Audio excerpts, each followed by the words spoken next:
அன்பு நண்பர்களே, அனைவருக்கும் அன்னை சமையல் உமாவின் அன்பான வணக்கங்கள். இன்றைக்கி அன்னை சமையலில் பார்க்க போகிறது கிருஷ்ண ஜெயந்தி ஸ்பெஷல் அவலை வச்சு செய்யக்கூடிய ஒரு சூப்பரான ஸ்வீட் பார்க்க போகிறோங்க. 2 கப் அவல் சேர்த்துக்கலாம். இப்போ ஸ்லோலே வச்சு நல்லா வறுத்துக்கலாங்க.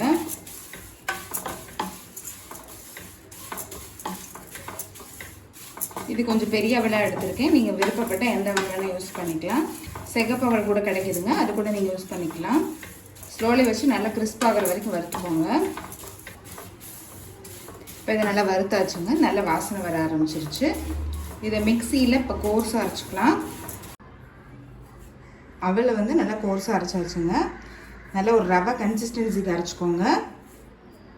இப்போ இதை ஒரு பவுலுக்கு மாற்றிக்கலாம். 3/4 கப் வெல்லத்தை சேர்த்துக்கலாம். 1/4 கப் தண்ணி. இப்போ வெல்லம் நல்லா கரையிற வரைக்கும் வெயிட் பண்ணலாம். இப்போ வெல்லம் நல்லாவே கரைஞ்சிருச்சுங்க. இப்போ இதை வடிகட்டி எடுத்து வச்சிடலாம்.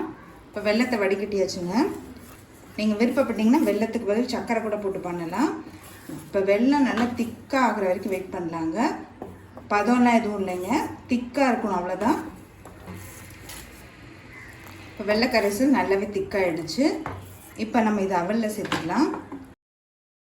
இப்போ வெள்ளை கரைசல் இதில் சேர்த்துக்கலாங்க. கொஞ்சம் கொஞ்சமாக சேருங்க. இது நல்லா மிக்ஸ் பண்ணிக்கலாம்.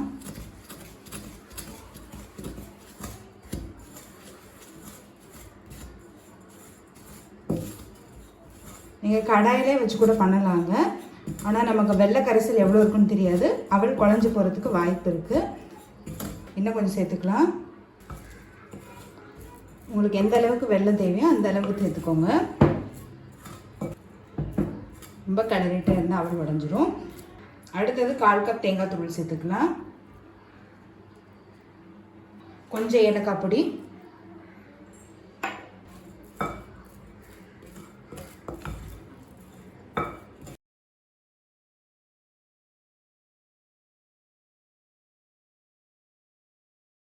பாருங்க நல்லா உதிரி உதிரியாக வந்துருச்சு. நெய்யில் வறுத்து வச்சுருக்க முந்திரி திராட்சை இது கூடவே சேர்த்துக்கலாம். பாருங்க நல்லா உதிரி உதிரி ஆகிடுச்சு. ரொம்ப சுலபமாக செய்யக்கூடியதுங்க.